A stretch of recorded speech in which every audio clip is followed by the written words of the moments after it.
welcome everybody to Book Club 7. And 8, sorry, and we had a big chat about that before we started. Oh dear, we're too excited. Sue and Sarah and I are presenting this evening, and Sue's going to start, that's why I'm chairing. Our introduction to Sue Palmer, for anybody who doesn't know her. She's the chair of Upstart and our powerhouse. We couldn't do it without her. She's a well-known author of Toxic Childhood, Foundations of Literacy, Upstart, and she edited Play is the Way. She's an ex-head teacher and an advocate for the early years of our children's lives, and we're very lucky to have her. And Sue's going to do the first presentation, so I'll hand over to Sue. Thank you, and I have to say I'm very lucky that we've got Kate too. The title was about turning early level into a kindergarten stage. Kate and I wrote chapter 12 of the book, which was sort of the way forward. How do we go about doing it? So I've called my presentation this evening, Why and How. I think if you've read Play is the Way, pretty sure about why we think this is a good idea. But I'll very quickly go through just a couple of the things that really seem to me to be wildly important. Favorite PowerPoint screen. I show it up far too often, but I think no one can see it often enough.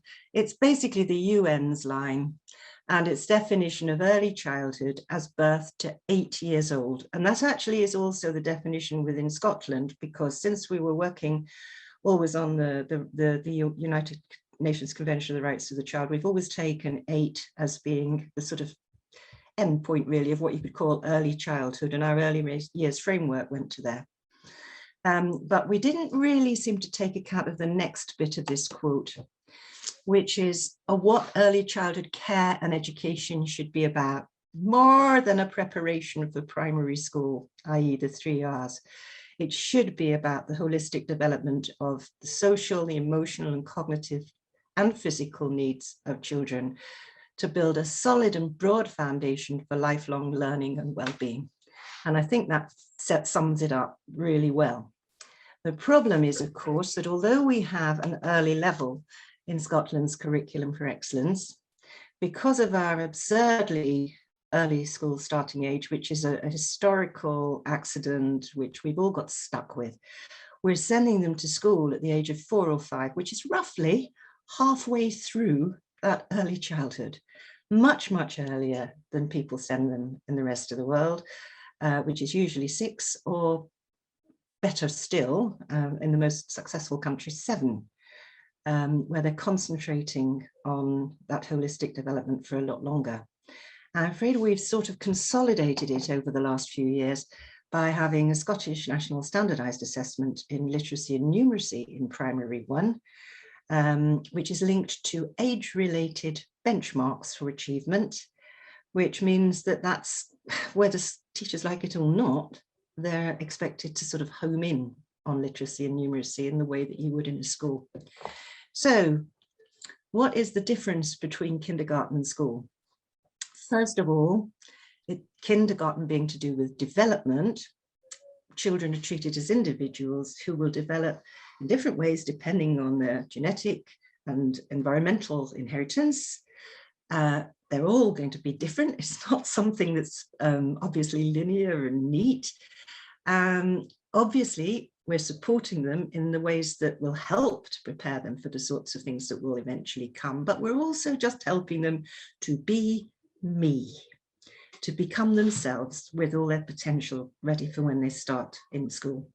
Once they get to school, the tradition is always that they're part of a class, primary 1, primary 2, whatever, where they're pursuing age-related standards, because the classes are age-related.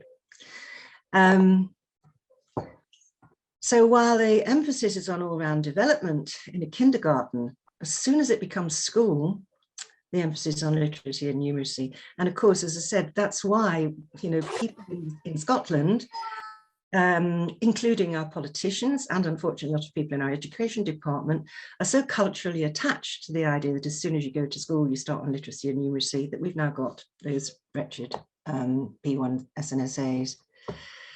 The point about a kindergarten, children's garden, is that right from the beginning, all the early years pioneers and experts have recommended that as much as possible, children should be outdoors and in nature, because that's where throughout evolution, we've sort of developed all the skills and capacities. Oh gosh, my beads have just come off, sorry. All the skills and capacities that underpin learning and adaptability throughout life. But of course, school isn't usually like that. It's mainly indoors and it's often desk-based, so children are nowhere near as active as they should be. The curriculum, if you can call it that, in a kindergarten, it's not really a curriculum because it's much more to do with children's interests and following where this leads, is informal, it's flexible, and it's definitely context-based. Whereas in school, it's much more likely to be timetabled, and there's certainly going to be a great deal of subject-based stuff, particularly relating to the 3 Rs. This isn't to say that children who are interested in reading and writing and counting are not allowed to do it. Of course they are. Some children will already be able to do so because of their experience at home. Others just happen to be that way inclined. And we would be ensuring, as I wrote another chapter in the book, I don't know, maybe it was 8, which was about literacy. I mean, saying that what you do is a literacy-rich environment, and as Juliet Robertson wrote in her chapter about maths, a maths-rich environment, so that children are getting the sorts of things that will interest them and motivate them to want to do these things. And as soon as they're ready, we are supporting them as they need at their own level. It's very different from the sort of way school works, where you're looking at specific targets, and even if you call them benchmarks, they're still targets in reading, writing, and numeracy. And then finally, it's the whole question of play. Self-directed play is essential within a kindergarten. It's essential now for children because they're getting so little of it in their life outdoors, away from school. In the past, we could assume that they'd be out playing for all their spare time, but that's not happening now. So active, social, outdoor, self-directed becomes essential that we provide it through the state. There will be some teacher-directed activities, obviously, but it's very different from the sort of mainly teacher-directed stuff that goes on in school. So that whole business of a kindergarten is a completely different ethos from a school ethos. And we believe, if you go on our website, you can find all the evidence we've been collecting for the last 6 years.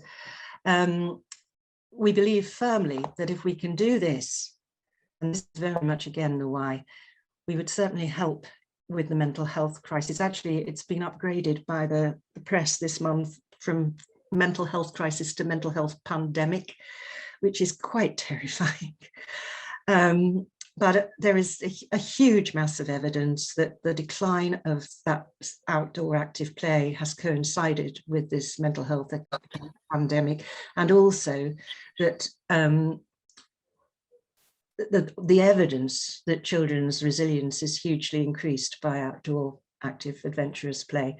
And if you're not sure about that, one of our book groups in the Play is the Way section with Helen Dodds, the professor of psychology, goes into it in some depth. Another thing that would be hugely improved, will change what we're doing, is the whole business of additional support needs. It's shameful, isn't it, that nearly the third of our children have these. And obviously some of them are to do with English as an additional language and so on, but the majority are now connected with mental health problems and with developmental issues, which is why we need to concentrate on development, holistic development in the early years.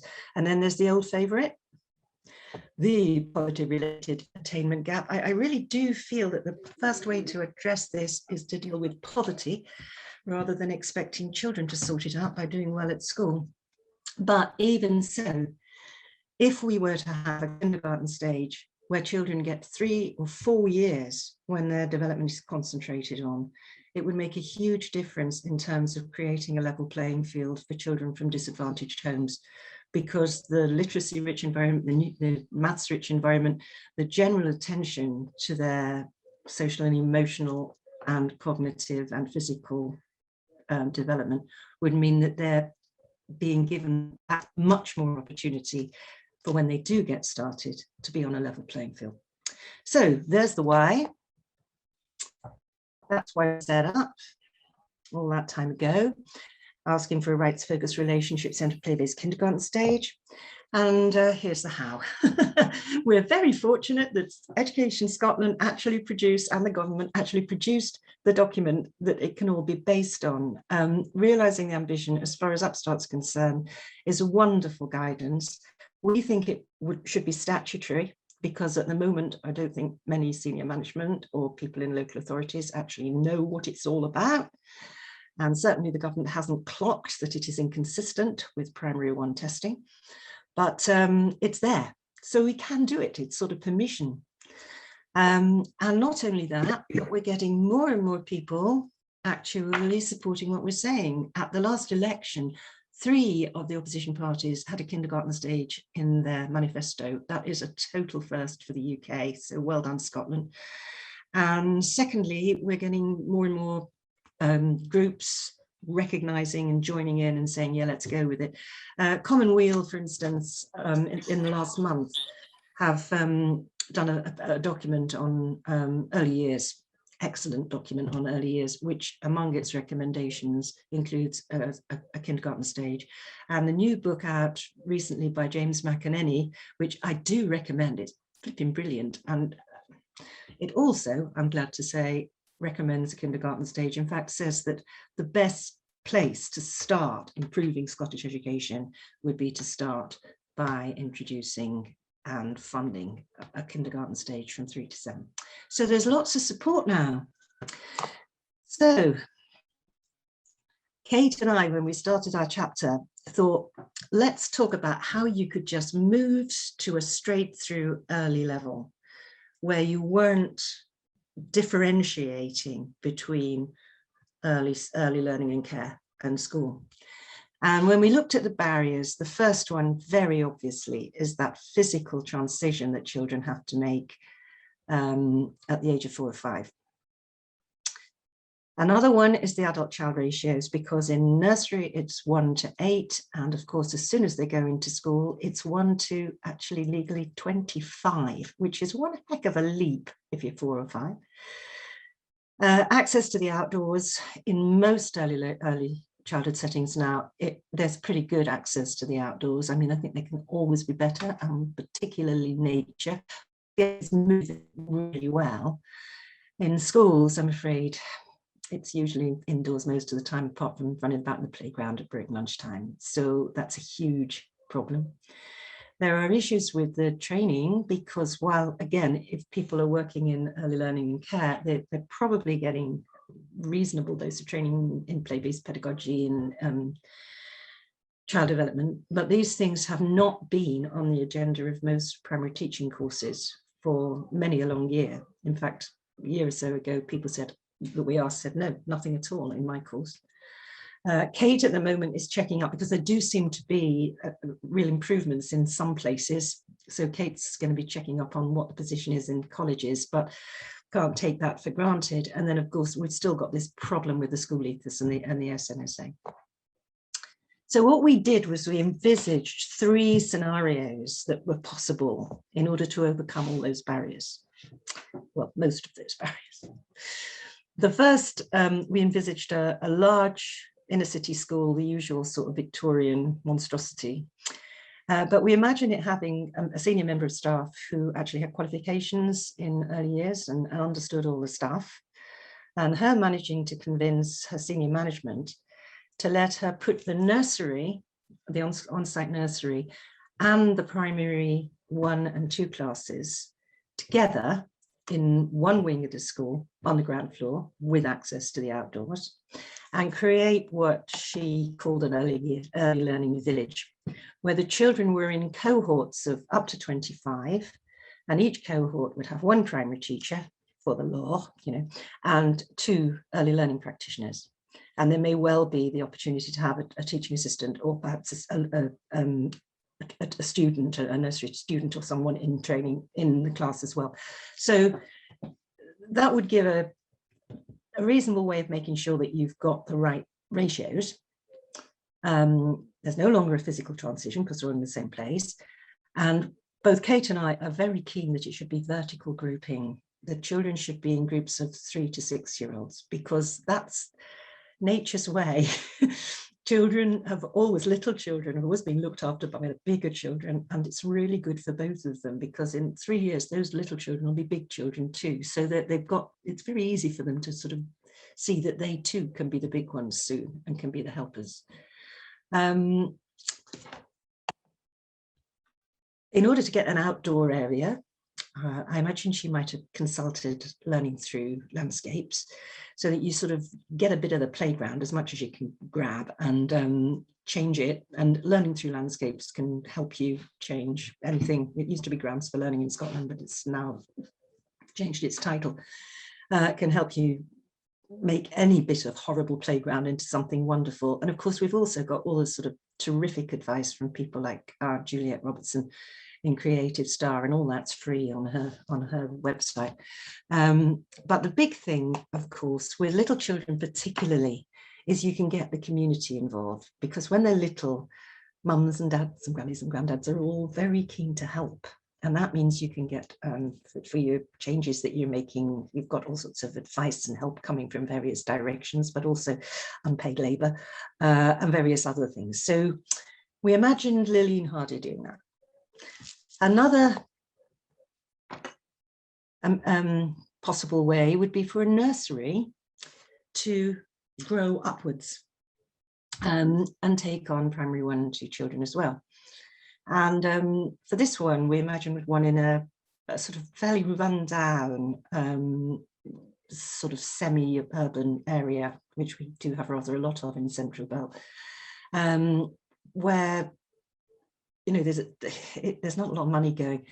And here we imagined the manager of the nursery, who happened to have primary training, being able to go along to the local authority and talk through whether she could extend upwards by bringing primary teachers into her school and perhaps swapping them for maybe an early learning practitioner who would go into the primary school and help do Realising Ambition in P1-2. And what she foresaw was trying to do something like they do in Edinburgh. It was all trial in Edinburgh. It's a wonderful way of saving money, because this way you can get twice as many children in the nursery without having to do any extra building, having the children outdoors for half the day and indoors for the other half, and then swapping over. It was agreed in an imagined scenario, and it was all set up. And of course, again, you get magnificent community engagement, really helping the parents to understand what all this is about and the huge advantages of a developmental approach. And this lot got so excited that they even set up what Kate calls a Reggio-inspired atelier with an on-site artist who's employed by the community, but agrees to spend a certain amount of time per week working with children. The thing about the community engagement at this age is it's great for the school, because it's getting parents involved from the very, very beginning, and then you can build on that as time goes on. And the other scenario very easily is a village school. And I know I was a small school head teacher, and I know that if I'd still be there now, this is exactly what I'd be doing. I'd be putting my nursery group in with primary 1 and 2 and doing that as my early years sector, and having the whole business just worked obviously through in a small school. Again, community engagement can help. This school got the grannies and granddads who were really good at gardening to help them with vegetable growing and the whole business of healthy eating throughout the school and so on. But in a small school like that, I know from experience, the sky's the limit. You can do so many things.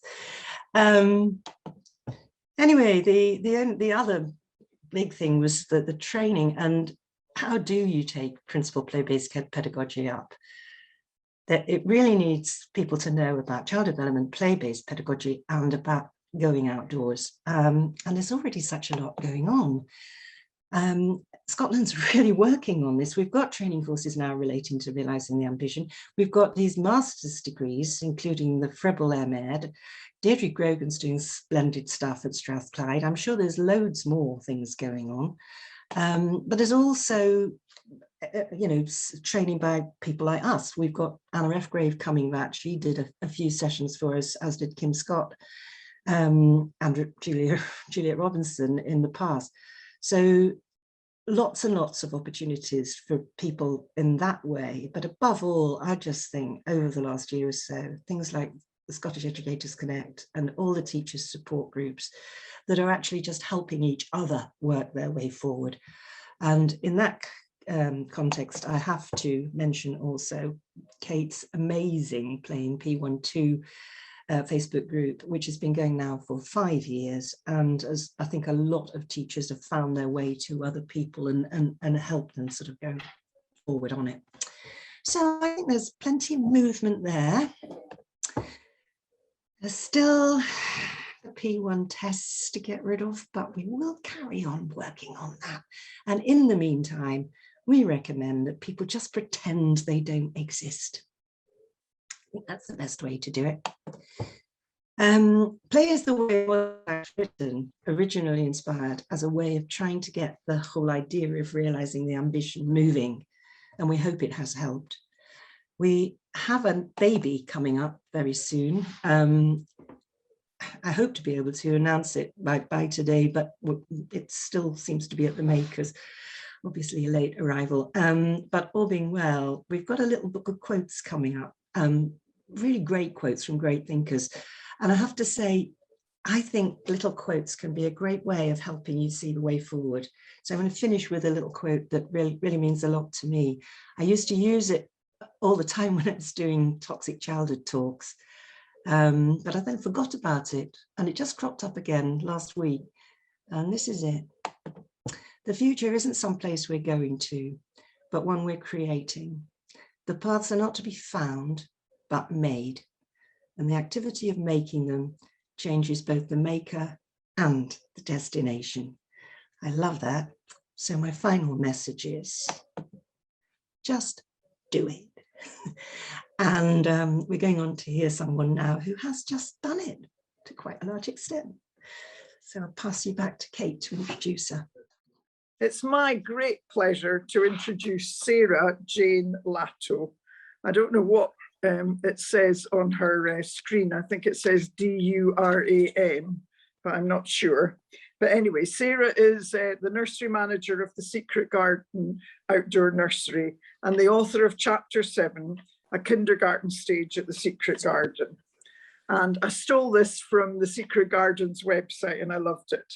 Her earliest childhood memory is collecting wiggly worms that she found in the field while tatty howking on her aunt's farm. If you're Scottish, you'll know what howking is. And that's where she got her love of nature. And I'm sure she'll tell us how she came to be working in an outdoor nursery. So I'm going to hand over to Sarah now. Oh, thanks, Kate. Yeah, it's lovely to be here and be involved with Upstart again. It's been a little while. And yeah, I've just been asked to share a little bit about the chapter that I wrote in Play is the Way. I don't have slides or anything. I'm just planning on chatting for a few minutes and then we can get into the rich discussion that I'm sure will follow after Sue's wonderful presentation. So thank you for that, Sue. Kate, you just left me with a question that I feel like I have to answer. So how did I get to work in an outdoor nursery? I hadn't planned on talking about that, but I can tell you quickly if you like. So yeah, I've always been interested in the natural world, and after I did ecology at uni, and I ended up being up in the Scottish Highlands working as a ranger. And it was up there and then doing the master's degree at Edinburgh, which if any of you have done it in outdoor ed or outdoor environmental and sustainability ed, I just found the wonders of the natural world and just the joy of teaching and being with really young children, just really, really, really enjoyable and very inspiring. And I couldn't get beyond that. And from a very personal point of view, I feel that if we can make those really early years and early childhood experiences in nature are very favourable ones, then that might hopefully contribute to those individuals growing up with some form of environmental element in their identities as adults. And in the current state of the world that we live in, I feel that that's possibly quite important. So that's my own personal reasons for working in an outdoor nursery. But enough about that, and more about Secret Garden. So the Secret Garden opened in 2008 as the long-held vision of Kathy Bass, who was our wonderful visionary founder. Kathy sadly died several years ago and is still very sorely missed, but the nursery sort of keeps going, and it's her kind of lasting legacy, like we all like to think. So we are a fully outdoor nursery. We operate all throughout the year, and we operate, so it's 47 weeks of the year, and we are open to children from age 3 up to 6. And occasionally they hit 7 before they then sometimes move on to school or a homeschooling program. So we operate out of a 25-acre forest. Drop-off is in the play park at the bottom of the village, and beside the village hall, where the staff can prepare snack in the morning and have all the storage and facilities and things. And then we walk with the children up the hill. Takes us anything from half an hour to an hour, depending on the interest of the children. And then we arrive at the woods, and the children carry everything they need for the day on their back. We give them a little rucksack which they carry with them for the day. So when we arrive at the woods, there's a place that the children have named the thinking spot. And at the thinking spot, we all think about where we're going to go for the day. The younger children will maybe talk about their favourite places to play, and the older children will have a bit of an awareness of the weather, especially things like the wind and the direction of the wind. So I was in the woods today, and it was a slight westerly wind, so it wasn't an awful lot of wind, but it was a slight breeze, and so we wanted to be on the east side of the woods. And so children are becoming familiar with the geological landscape and that kind of lovely relationship with place that comes from visiting and being in the same. Go to our base camp for the day. Everyone will settle in. The practitioners will go and get any equipment that's needed, any resources, and the children will get to the busyness of play. And all of our transitions are done through singing. Our day is roughly structured. We'll have lunch around 11:30, and then we'll have afternoon tea, what we call it now. It used to be snacks with 1140. It's now afternoon tea. And around 2:30, and then we'll be back down at the play park at the end of the day for pick up around 4:30. So it's a full day that we offer from Monday to Thursday, and then a half day on a Friday. And then our Friday afternoon is our weekly staff meeting. So that just gives us the staff time in the week as well to make sure we can all check in together. And so we work on the principles of presence, nature, and play. And presence is mostly kind of, we're thinking about the staff and how we try and ground ourselves to be our best selves for the children in our care. So thinking about ways that can calm the mind, allow us to just arrive in the morning, get into our bodies. And so we work a little bit. We've got some lovely facilitators who come in and support the staff, and some really, presence. We try, and when we get into the woods as well, we really try and sort of take a breath and step back. So the morning can be quite engaging, and then when we arrive in the woods, we sort of take a deep breath and then move into what we call whispering practitioner mode. So we have radios that we use to communicate with one another, so we don't have to shout across the play space. So we're being really aware of how we affect the play space as well, not just our voices, but our physical presence. And we'll try and step back as much as we can, obviously going in when we're needed or when we're invited, and allow the children that time and space to really explore and follow their own curiosity. Be intrinsically motivated individuals and explore the space in their own time. We have, looking at nature, we have our own curriculum that we follow, which is called Nature's Teacher, where we refer to it now as the spirals, because everything is arranged in a spiral form, where sort of symbols, natural symbols of flora and fauna are used to describe the different learning outcomes that we're looking for when we're observing the children. And then, of course, play. It's all about play, everything, all the time, really, truly, deeply free play. And we're trying to create a little bit of that adult-free space for the children.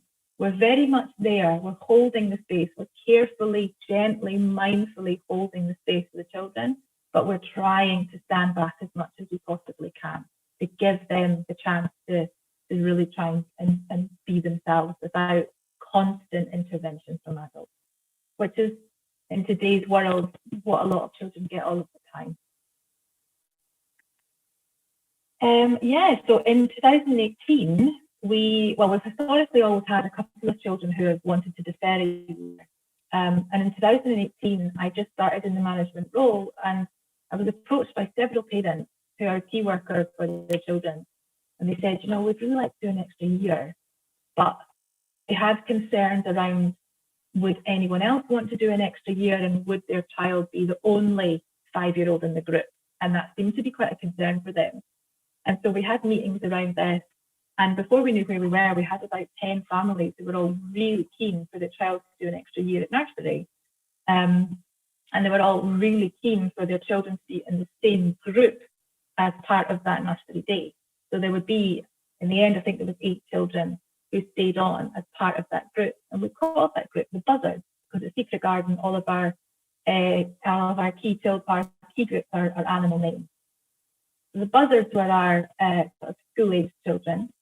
And as I said originally, the parents were very keen to have sort of extra activities planned for the children that would be different from normal nursery. And so, listening to their needs and wishes, and what we thought we were offering was what the children were wanting as well. We offered things like cooking and sort of a little bit more den building. And so the children would be part of the main group for the day, but once we arrived in the woods, they would have some time off with their own practitioner, their own buzzard practitioner, who would go off and do certain activities with them for an hour or so, and then they would come back and be part of the main group again. And we did this for several weeks, until eventually the children just didn't really want to go off and do the kind of buzzardy stuff anymore. They wanted to stay and play and be part of the main group. And what we realized pretty soon was that their needs over the last 6 months hadn't changed. They still needed time and space and uninterrupted, just space to play. And that was with their peer group. And they had friends who were younger than them, and they didn't want to leave those friends. And so we had to continue, obviously, discussing this with parents and saying, look, it's their choices. We're not, it's always a choice. And they're choosing to stay as part of the main group. And so before long, that was the structure that we then took on. And, the benefits that we saw were, truly amazing. You've got these kids who were, 5 and some of them 6, who were becoming real leaders in the group. And the younger ones were really looking up to them and seeing them as role models, which is lovely. And knowing from parents, that maybe some of these children were in school 3 days and then with us 2, or we're in school 4 and with us 1 as part of a flexi schooling program. And I can talk about flexi schooling with anyone who's interested. Parents saying, they were really quiet at school. We're getting a lot of reports from teachers that they're not, they're really withdrawn and they're not coming forward. And I'm standing looking at this child who's running around shouting and bossing everyone around and coming up and giving me big cuddles and rah, and, really in their element. And we were thinking that over time, and I know these children have left Secret Garden, but the following year, some of them went down to 1 day a week. And slowly it just seemed to work. It's like an extension of a transition. So suddenly it wasn't just nursery stopped and school started. It was school, this is this thing that's called school that I go to now 3 days and I'm still at nursery 2. And the next year it was, I'm at school 4 days and I'm at nursery 1. And then the next year I'm at school 5. And for some children, that works really well.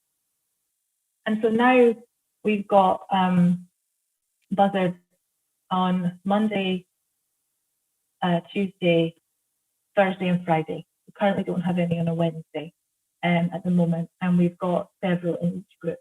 So we've got 12 children in a group, and on average, 3 of them will be of school age, and the rest will be 3 and 4-year-olds.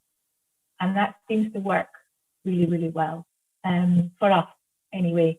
And that we no longer have the concern of parents who want to make sure there's, 5 or 6 or 7 or 8 children of the same age as their child in that group. Yeah, I think I can probably stop talking now, because I know that we'll get on to like lots of discussion, and I'm happy to chat more if anyone has any questions. But yeah, that's where we're at. Well, I like to think we're doing it, and I'm happy to help lots of other people do it too. Fantastic, Sarah. Lots of there's people that are about to apply for jobs on the chat box. Chloe Beatty, and I don't know if she wants to say this herself. Chloe, do you want to say it yourself? Hi. Yeah, so come on, Chloe. Yeah, it was just in reference to what Sue was saying about training opportunities. And well, myself at the moment, I'm undergoing my BA in childhood practice. I'm in my final year. I also have a colleague that's doing her degree. I know lots and lots of people in my local authority that have got their degrees in childhood practice. And I've been saying for a while that how amazing would it be to allow practitioners to have opportunities within a kindergarten stage to use the knowledge and experience that they have. Yeah, that's yeah. Absolutely. We've got to persuade them, haven't we? Yeah. But, it's also a contentious issue, but the EIS is in the process of it's discussing whether early years practitioners with degrees should be encouraged to join the union. I don't know how far they've got with that, so we'll have to get in touch with them about that. And they did, Kate, they did vote to have a kindergarten stage. Yeah. They did vote, though they voted to campaign for one, yeah. So they voted, yeah. But, and also if we had a kindergarten stage, would it change the whole structure of the profession? Because in schools, if you did a primary education degree or whatever, you were expected to teach across the primary school, and lots of primary teachers specialised in the early years, and suddenly the head teacher would decide that it was a good idea for you to have some experience in primary 7 or something, and you'd suddenly be dumped in there. And on our Facebook pages, that's happening. People are coming onto the Play in Primary 1 and 2 pages, and they've never taught there and they've no experience of it. So people may, if we have a kindergarten stage ever, choose that this is where they would specialize, and maybe we'll be changing the name to pedagogues. Who knows? I hope so. That's my hope. But I don't know. Maybe somebody else out there in the audience wants to answer that. Somebody's asking, Sarah, do you have parent helpers at your nursery too? I'm trying to think. We have quite a lot of parent engagement. So Sue was talking a lot about community, and I think we've got a really strong community. So we just had, on Saturday past, we had a garden maintenance day. So we had people, dads and mums, up splitting logs and loading up our wood store for the winter, and weeding strawberry patch and rolling new bales of straw and building a new bogey and all this kind of stuff. So we have community days and community events. In terms of day-to-day, we have got quite a few parents who have become members of staff. Find that particularly if they've had 1 or 2 children who've gone to the nursery and they have a background in education, tend to find Secret Garden quite an appealing place. So at the moment, I think we've got, about maybe 5 or 6, 7 members of our staff are ex-parents. So it's quite a nice wee route in. But we don't have parent helpers at the moment, but we do have quite a lot of students on placement with us, and also volunteer placements as well.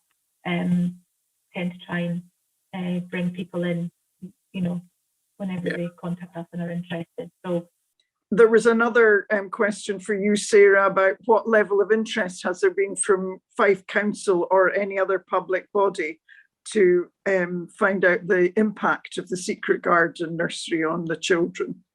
Has anybody done any research? Not specifically. There was a lady a while ago, was it Claire Newton? I think did a study, part of her PhD, but I'm not sure if she specifically, it was before I was there, and I think that, I'm not sure if she specifically looked at how the children managed to then settle in school, because that is a question we get asked a lot. If they're in the woods, outdoors all the time, how do they then transition to the classroom? And my answer to that is usually, well, they're not in the woods all the time, because most of our children are on split placement. So they're maybe with us 2 to 3 days a week, and then they're at their their indoor nursery where they're going to go on to school for the remainder of the week. And that's usually what we find. We do have some children who are solely with us, and they, you know, through the transition process and hearing of how they were getting on at school, it's all great, it's all fine. And obviously those who we know who aren't going to quite be ready, we have that discussion with parents. We talk about deferral, we support all our deferral applications, they're not all granted. And then for those, unfortunately, it's not very inclusive, because to do another year at nursery, you have to pay for it. So it's only available to families who can pay for it, which, you know, is something that doesn't sit very well with me at all.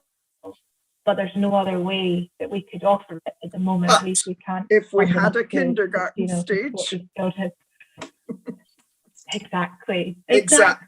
So, exactly. Yeah. And I have to say that there's an amazing film of a Danish kindergarten made by 2 New Zealanders. And there's an interview with the Danish teacher once they've left the kindergarten and gone on to school. And she said they have no trouble sitting down and listening, because by the time they're going into school, they're 7 and they're ready for it. And that is one of the crux of our arguments, isn't it, Sue? And indeed, that's what you hear from all the countries where, you know, they have a proper kindergarten stage. That's by 7, they're raring to go and get on with school as well. Yeah, I was having another look at the OECD report, a recent one, and they did highlight that we had a very early school start in it compared to the rest of Europe. And other OECD countries. So will that be taken on board by our government yet again? Anyway, well, they seem to have cherry-picked the bit about the SNSA, which the OECD also said was inappropriate as an assessment method, and decided to keep it. But the lady from OECD actually wrote a piece or contributed to a piece in the Scotsman saying that that was wrong and they should get on with it. So can I ask Sarah? Sorry, Kirsten's waiting to ask a question. I'm sorry, I'll come on later then. Sorry. Kirsten? Oh, sorry, Sue, to cut you short. Imagine that of me, of all people, eh?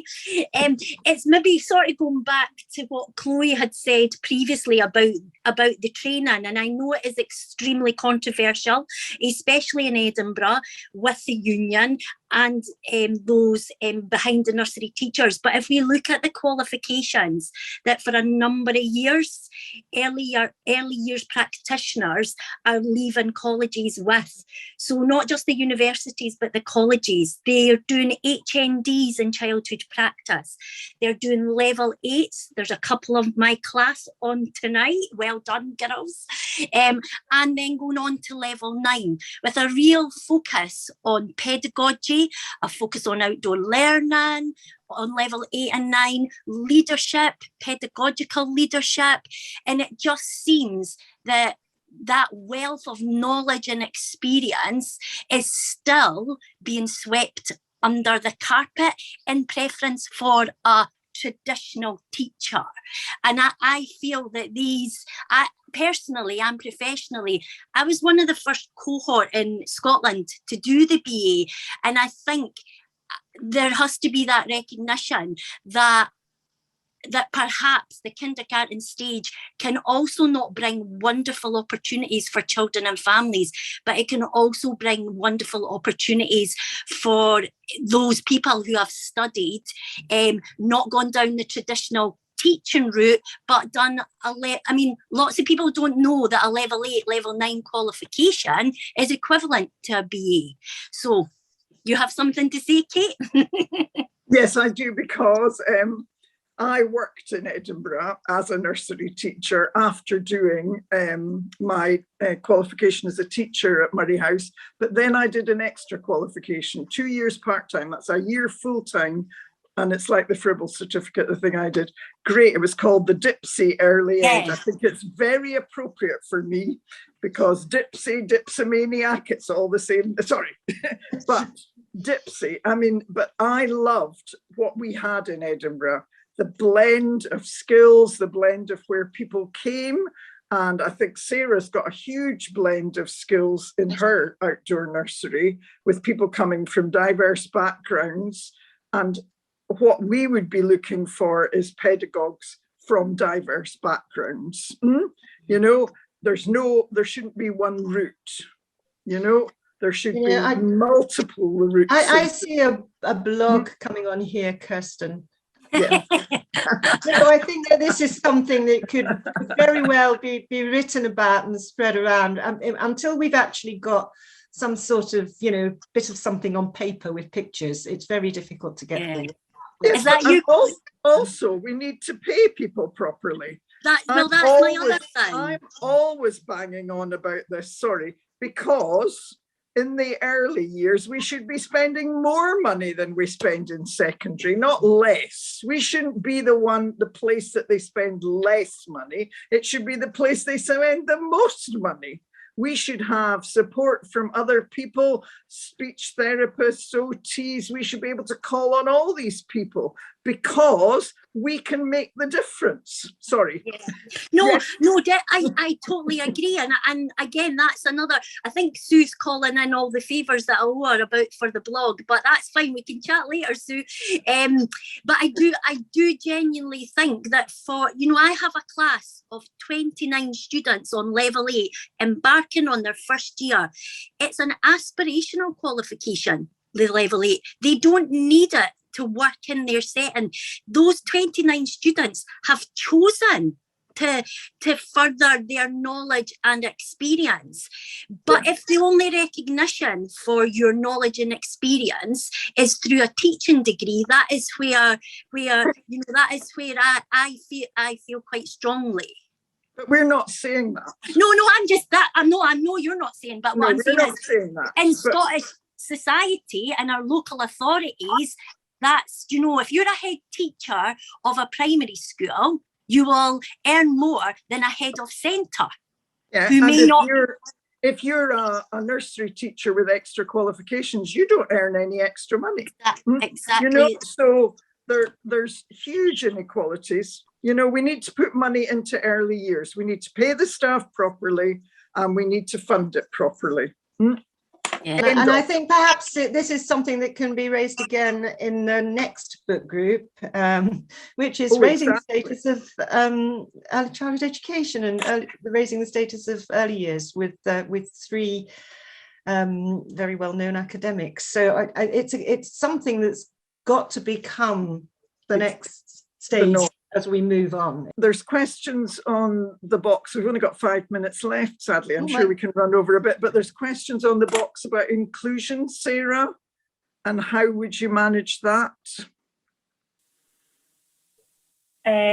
Questions about inclusion? I haven't seen it, but so we do have. Do you have children with disabilities? It's a tricky one, because obviously we are fully outdoors, so there would be some situations where we might not be able to support, for example, a child who is maybe not fully mobile and in a wheelchair. We've never had anyone apply and enroll, and if we did, I'm sure the process would be come out to the woods, let's chat, let's see what we can manage. But we do have children in our setting who have additional support for learning, and we do have a couple of children who have, you know, behavioural challenges, and so we've got staff who are with them on a one-to-one basis, and that is obviously all fully funded, unfortunately, by ourselves, because we don't get any extra money from the council to support children with additional support for learning. However, we do have a very active parent council who are very good at fundraising. Bingo night. Make a lot of bingo. money. horse racing. Right. Yeah. With So alcohol. again, it's community. Sorry. It's community, you know. Yeah, exactly. Everybody and wants to feel involved. Maybe a beach outdoor nursery might be more appropriate for children who've got limited movement, because it would be easier to move around there with these amazing, you know, beach wheelchairs and things, you know. I'm sure there are ways around everything. We've got quite a few children who've come to the nursery who are on the autistic spectrum. And we find that the nursery is a very good, the outdoor nursery in the woods is a very, very soothing environment for autistic children. And we're getting more and more children who are coming in who are on the autistic spectrum. And so we've spent quite a lot of time as a staff team looking at training and developing resources, because I can only see in today's world that, again, this might continue to increase. So we're just trying to get ready for that. And so our invisible doors are open to everyone, and it's a case of come and see and discuss with us if this would be the right environment for, you know, your child. Can I ask for, on behalf of any parents or other nursery managers, about getting the flexi time for the older children? How did you go about doing that? I think in Fife, there's already, when we started this in 2018, there was already quite a big, what's called Flexi Friday movement. And I don't know if that's growing in other local authority areas, but it was basically all we have to do is make an agreement with the child's school, with the parent and the child's school, and make sure that, you know, sometimes the education psychologists have to be brought in on certain schools to make sure that this is the right decision. In other schools, it's just the head teacher that goes, yep, that's fine. This is a great idea for early years. Go for it, tick. You know, and they're really on board and they see the benefits of it. And other schools require a little bit more in terms of evidencing reports from us, time from us. Some schools give it to put the onus on the parent and say, well, you're effectively homeschooling that day, so you need to tell us what it is that your child is doing on your homeschooling day while they're at Secret Garden. So all the schools are quite different. And as Kate mentioned, we've got, because of the kind of nursery that we operate, we've got children who come from north of Dundee and south of the Firth of Forth. So we've got quite a wide geographical net. Priorities obviously given to children in Letham, but it's a tiny village. We've got all the children in Letham in our nursery, and I think we've only got 3. So there's lots of space for other people to come and join us. And that's fantastic. And there's difficulties across Scotland with flexi schooling because Murray don't have a policy, but Dawn was saying that Aberdeen, they're fighting. Zoe says Murray are fighting, they're fighting Murray to get a policy. But Dawn says that the parents in Aberdeenshire worked together to write the policy. There's one other question people are asking about. How do we get the rest of the school on board that formal schooling starts at 7? Because they're in primary 1s and 2s and they want to work with the nursery, the early level. One thing I would like to do is campaign to make Realising the Ambition statutory. I really think in the meantime, you've just got to try and make the senior management read it and understand. And I think perhaps, you know, give them a copy of Play Is the Way and send them to the book groups, although I know they probably won't have time. But, you know, everything that we can do just to spread this word that is getting to be more and more well understood in Scotland, and it really is. Just keep at it. But the 2 things that I think are absolutely essential if we're going to make it go forward, if we are all just to do it, we do need a statutory Realising the Ambition statutory guidance, and we also need to get rid of the SNSA. So stick with Upstart and we'll carry on campaigning. Great. Well, thank you, everybody. I just want to ask Kathy McCulloch to come on. Hi, Sue. That was fantastic. Thanks. I just wanted to ask you about the dreaded assessments, the scrutiny part, the care inspector, anybody else that you have coming out. Do you have to, because it's such a pressure for lots of nurseries and they feel they have to change their activities and change the way they interact with the children to meet all these blooming benchmarks and all that nonsense. Anyway, how do you get around it? Or do you? How do we get around it? Well, we're just very open and very honest, and we do evidence to, you know, we have to, there's certain obviously things that we have to do as a registered childcare setting. So evidencing the children's learning is one of those things, and we use an online program called Learning Journals. Each group has, oh my goodness, an iPad, in the woods, you know, but we do, each group does have an iPad, which the staff will use to take photographs and then link and upload to Learning Journals and link with our spiral curriculum. But our care inspector is very much on board with our ethos and our way of working. Our, I can never pronounce it, Equip team at Fife Council are very supportive and on board with what we do. And they seem to think that what we're doing is tick all of the necessary boxes and let us continue as we're going. So it's quite, I mean, I'm very happy to, if anyone wants to go into more detail about the spirals and talk about how we, you know, have developed that curriculum, I'm happy to chat a little bit more about that, but we do also offer training on this as well. So we can kind of go in a little bit further as to how you could use something like that in an outdoor space. There are very realistic challenges, you know, in the winter. We're just about to come into, you know, the hard weather, and our priority is naturally, thinking about Maslow's hierarchy of needs, going to be on the children's physical well-being. And so the iPads often don't come out, you know, on really challenging weather days, because the priority is with the children's physical needs, to ensure that they are happy and are enjoying their experience in nature, because that is our goal. Our goal is that the children are going to go home happy, warm, and having enjoyed their time outdoors at the end of the day. And that is where our energy and our focus goes. And we are naturally observing the children throughout the day because we are with the children throughout the day. And then the observing comes as part of that. And then the tick boxy stuff is like the extra layer on top that we have to, you know, still do as part as being a registered child provider service. But I'm happy to talk another time in more depth about any of that. Anyway. I think the message from that is that good, effective, principled, play-based pedagogy, when an inspector comes and sees it, then they recognise it. Yeah, and that's what Zoe at Earth Time was saying as well. Mm-hmm. Yeah, so that's great. Kathy, I was actually asking about your quote. Sorry, I jumped the gun there. It was a guy called Math from Camarados. If you don't know it, look it up. It's fantastic. And we were talking about how do you create a movement.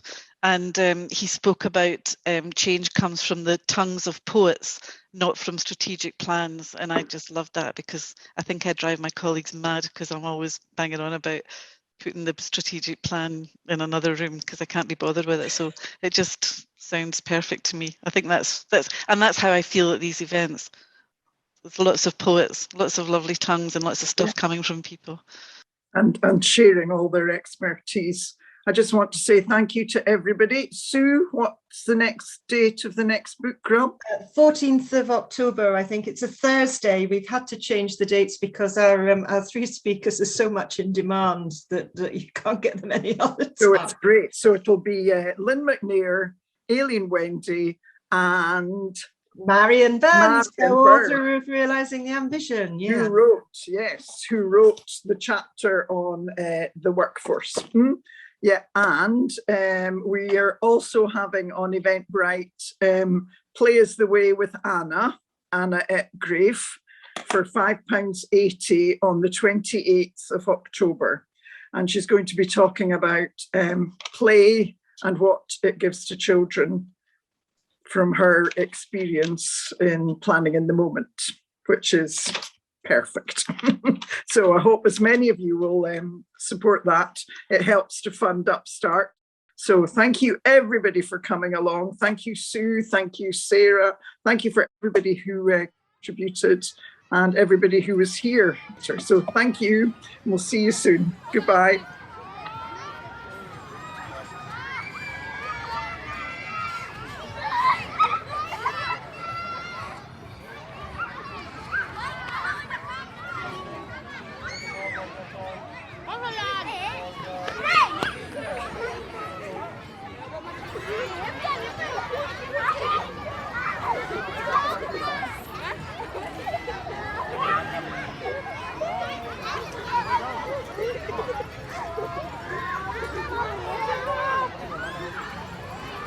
No, you know,